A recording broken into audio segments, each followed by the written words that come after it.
Puri Jagannath story, screen play, dialogues తానే రాసుకుని సినిమాని రసాత్మకంగా తెరకెక్కిస్తోన్న దర్శకుడు. ఎన్నో ఘన విజయాలు, మరెన్నో అపజయాలు అయినా వెనకాడక సినిమాల్ని రూపొందిస్తూనే ఉన్నాడు. విజయ్ దేవరకొండ పక్కింటి అబ్బాయిలా ఎంతో న్యాచురల్ అపియరెన్స్ ఉన్న స్టార్ హీరో. ఎలాంటి సినీ బ్యాక్గ్రౌండ్ లేకుండా స్టార్డమ్ని సాధించాడు. అలాంటి వీళ్ళిద్దరి కాంబోలో రూపొందుతున్న తొలి పాన్ ఇండియా మూవీ లైగర్.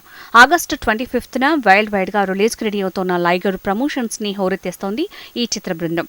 రీసెంట్ గా వరంగల్లో జరిగిన లైగర్ ప్రీ రిలీజ్ ఈవెంట్ లో విజయ్ దేవరకొండ గురించి చెప్పమంటూ అరుపులు కేకలతో పూరిని అడిగారు విజయ్ ఫ్యాన్స్. దాంతో తన మనోభావాలను వారితో పంచుకున్నాడు పూరి జగన్నాథ్. విజయ్ దేవరకొండ నటించిన అర్జున్ రెడ్డి సినిమాని నేను కేవలం 45 నిమిషాలు మాత్రమే చూశాను. ఆ తర్వాత ఏం జరుగుతుందో తెలుసుకోవాలని లేదు. నేను విజయ్ దగ్గరే ఆగిపోయాను. ఆ కుర్రాడి నటనలో ఎంత నిజాయితీ ఉంది, ఎవరితను, ఇతనితో తప్పకుండా సినిమా చేయాలి అని డిసైడ్ అయ్యాను. విజయ్ని దృష్టిలో పెట్టుకుని చేసిన సినిమానే లైగర్. వాళ్ల నాన్న నాకు ముందే తెలుసు.